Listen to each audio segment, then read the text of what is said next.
জানিয়ে দেব সর্বশেষ আপডেট বাংলা সংবাদ। শুরুতেই শিরোনাম। খালেদা জিয়ার মুক্তির দাবিতে শনিবার ঢাকায় সমাবেশের ঘোষণা বিএনপির, থাকছে বিস্তারিত প্রতিবেদনে। এরপর জানিয়ে দেব প্রয়োজন অনুসারে বাংলাদেশে যে কাউকে নিষেধাজ্ঞা দেবে যুক্তরাষ্ট্র, থাকছে বিস্তারিত প্রতিবেদনে। এতক্ষণ শিরোনাম শুনছিলেন, এবার বিস্তারিত। বিএনপি চেয়ারপারসন খালেদা জিয়ার মুক্তির দাবিতে 29 জুন শনিবার ঢাকার নয়াপল্টনে সমাবেশ করার ঘোষণা দিয়েছে দলটি। এছাড়া আগামী 1 জুলাই মহানগরগুলো এবং 3 জুলাই দেশের সব জেলায় সমাবেশ করবে বিএনপি। আজ বুধবার বিএনপির এক যৌথ সভা শেষে দলের মহাসচিব মির্জা ফখরুল ইসলাম আলমগীর প্রেস ব্রিফিংয়ে এই কর্মসূচি ঘোষণা করেন। ঢাকার নয়াপল্টনে সকালে মির্জা ফখরুলের সভাপতিত্বে দলটির এই যৌথ সভায় স্থায়ী কমিটির কয়েকজন সদস্য, কেন্দ্রীয় ও মহানগর কমিটির সম্পাদক মণ্ডলীর সদস্যরা উপস্থিত ছিলেন। মহাসমাবেশের কর্মসূচি ঘোষণা করে বিএনপির মহাসচিব মির্জা ফখরুল ইসলাম আলমগীর বলেন, খালেদা জিয়া গুরুতর অসুস্থ, যে কোনো সময় তার জীবনহানি হতে পারে, কিন্তু আদালতের দোহাই দিয়ে তাকে উন্নত চিকিৎসার সুযোগ দেওয়া হচ্ছে না, সে কারণে তারা এখন রাজপথে কর্মসূচি নিয়েছেন। এদিকে গত শুক্রবার থেকে সাবেক প্রধানমন্ত্রী খালেদা জিয়া ঢাকার এবারকার হাসপাতালে চিকিৎসাধীন। 2 দিন আগে তার হৃদযন্ত্রে পেসমেকার বসানো হয়েছে। বিএনপি নেত্রী ও ব্যক্তিগত চিকিৎসক AZM জাহিদ হোসেন জানান, খালেদা জিয়ার হৃদযন্ত্রে পেসমেকার ভালোভাবেই কাজ করছে। এখন তাকে কেবিনে রেখে চিকিৎসকরা সার্বক্ষণিক চিকিৎসা দিচ্ছেন। শুক্রবার দিবাগত রাত 3:30টার দিকে শারীরিক অবস্থার অবনতি হলে খালেদা জিয়াকে রাজধানী এবারকার হাসপাতালে ভর্তি করা হয়। এরপর দ্রুত তাকে হাসপাতালে করোনারি কেয়ার ইউনিট CCU নেওয়া হয়। খালেদা জিয়ার হৃদরোগের সমস্যা আগে থেকেই ছিল। হার্টের 3টি ব্লক ছিল, আগে একটা রিং পরানো হয়েছিল।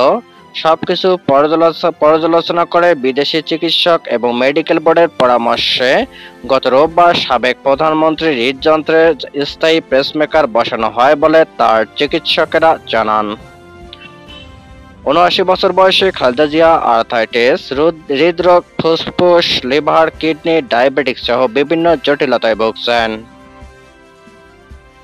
গণতান্ত্রিক প্রক্রিয়াকে ক্ষুণ্ণ করলে প্রয়োজন অনুসারে যে কোনো বাংলাদেশের বিরুদ্ধে নিষেধাজ্ঞা আরোপ করবে যুক্তরাষ্ট্র, মার্কিন পররাষ্ট্র দপ্তরের মুখপাত্র ম্যাথু মিলার এমন কথাই জানিয়েছেন। একই সঙ্গে ঢাকায় মার্কিন দূতাবাস সহ অন্য সকল কূটনৈতিক মিশনের নিরাপত্তা নিশ্চিত করতেও বাংলাদেশ সরকারের প্রতি আহ্বান জানিয়েছেন তিনি। স্থানীয় সময় বৃহস্পতিবার নিয়মিত সংবাদ সম্মেলনে সাংবাদিকদের প্রশ্নের জবাবে এসব কথা বলেন মুখপাত্র ম্যাথু মিলার। এদিনের সংবাদ সম্মেলনে বাংলাদেশে নির্বাচন ছাড়াও নাগরিকদের উপর ভিসা বিধিনিষেধ নিয়েও আলোচনা করা হয়। এছাড়া স্টেট ডিপার্টমেন্টের এই ব্রিফিংয়ে বাংলাদেশে নিযুক্ত মার্কিন রাষ্ট্রদূত পিটার হাসের নিরাপত্তা নিয়ে উদ্বেগ প্রসঙ্গটিও উঠে আসে। যুক্তরাষ্ট্রের পররাষ্ট্র দপ্তরের ওয়েবসাইট ওই ব্রিফিংয়ের বিস্তারিত বক্তব্য তুলে ধরা হয়েছে। সংবাদ সম্মেলনে এক সাংবাদিক ম্যাথু মিলারের কাছে বাংলাদেশের গণমাধ্যম কর্মী বা সাংবাদিকদের ওপর ভিসা নীতি কার্যকরের বিষয়ে জানতে চান। তিনি প্রশ্ন করেন, যুক্তরাষ্ট্রকে বাংলাদেশে নতুন করে আবারও ভিসা বিধিনিষেধ আরোপের কথা ভাবছে, বিশেষ করে সরকারপন্থী মিডিয়া সহ যারা সরকারকে দৈত্য হতে সাহায্য করেছে তাদের বিরুদ্ধে। বিশেষ করে ঢাকাস্থ মার্কিন দূতাবাস জানিয়েছে, যুক্তরাষ্ট্র নিষেধাজ্ঞার পরিধি আরও বিস্তৃত করেছে, অর্থাৎ মিডিয়া সহ অপপ্রচারে জড়িতরাও এর আওতায় আসবে। জবাবে ম্যাথু মিলার বলেন, আমি এখন নির্দিষ্ট কোনো পদক্ষেপ ঘোষণা করতে যাচ্ছি না, তবে পররাষ্ট্রমন্ত্রী অ্যান্টনি ব্লিংকেনের ঘোষণা অনুসারে বাংলাদেশে অবাধ ও সুষ্ঠু নির্বাচন প্রক্রিয়া বাধাগ্রস্ত করার কাজে দায়ী কিংবা জড়িত থাকার জন্য আইনশৃঙ্খলা বাহিনীর সদস্য, সরকার এবং রাজনৈতিক বিরোধীদের উপর ভিসা নীতি কার্যকর করার পদক্ষেপ আমরা শুরু করেছি। তিনি আরো বলেন, গত 24 মে ভিসা নীতি ঘোষণার সময় আমরা এটা স্পষ্ট করে বলে দিয়েছি, আমরা ভিসা নীতির কথা বলেছি, তবে কারো নাম উল্লেখ করিনি। বাংলাদেশের গণতান্ত্রিক প্রক্রিয়া দুর্বল বা বাধাগ্রস্ত করার কাজে দায়ী কিংবা জড়িত যে কোনো বাংলাদেশের ক্ষেত্রে এই বিষয় নীতি কার্যকর হবে। অন্য যে কোনো ব্যক্তির ক্ষেত্রে যদি আমরা মনে করি তার বিরুদ্ধে নিষেধাজ্ঞা আরোপ করা প্রয়োজন, সেক্ষেত্রেও আমরা এই নীতি প্রয়োগ করব। পৃথক প্রশ্নে ওই সাংবাদিক জানতে চান, বাংলাদেশের স্থানীয় এক টিভি চ্যানেলের দেওয়া সাক্ষাৎকারে বাংলাদেশে নিযুক্ত মার্কিন রাষ্ট্রদূত হাস তার নিরাপত্তা নিয়ে উদ্বেগ প্রকাশ করেছেন।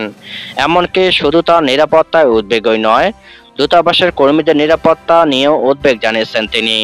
তার এই উদ্বেগ বেশ গুরুত্বপূর্ণ, কারণ আমরা বর্তমান সরকার অধীনে সাম্প্রতিক বছরগুলোতে বাংলাদেশে মার্কিন রাষ্ট্রদূতের উপর বেশ কয়েকটি হামলা হতে দেখেছে। মার্কিন পররাষ্ট্রনীতি কি এই উদ্বেগগুলোকে গুরুত্ব সহকারে নিচ্ছে? জবাবে মার্কিন পররাষ্ট্র দপ্তরের এই মুখপাত্র বলেন, আমি মার্কিন দূতাবাস বা সেখানে কর্মরত কর্মীদের নিরাপত্তার বিষয়ে নির্দিষ্ট বিবরণ নিয়ে আলোচনা করব না। তবে আমি বলবো, অবশ্যই আমাদের কূটনৈতিক কর্মীদের সুরক্ষা ও নিরাপত্তা আমাদের জন্য অত্যন্ত গুরুত্বপূর্ণ। ভিয়েনা কনভেনশন কূটনৈতিক সম্পর্ক শর্ত অনুসারে প্রতিটি স্বাগতিক দেশ অবশ্যই সকল দূতাবাসের নিরাপত্তা নিশ্চিত করার বাধ্যবাধকতা মেনে চলবে। পাশাপাশি কূটনীতিকদের উপর যেন কোনো ধরনের হামলা না হয় তা নিশ্চিত করতে সব ধরনের ব্যবস্থা নিতে হবে। ম্যাথিউ মিলার বলেন, বাংলাদেশের সঙ্গে দ্বিপাক্ষিক সম্পর্কের বিষয়টিকে যুক্তরাষ্ট্র গুরুত্ব দেয়। যুক্তরাষ্ট্রের প্রত্যাশা, বাংলাদেশ সরকার যুক্তরাষ্ট্র সহ সকল বিদেশি দূতাবাস এবং কূটনীতিকদের নিরাপত্তা নিশ্চিতে প্রয়োজনীয় সব ধরনের ব্যবস্থা গ্রহণ করবে।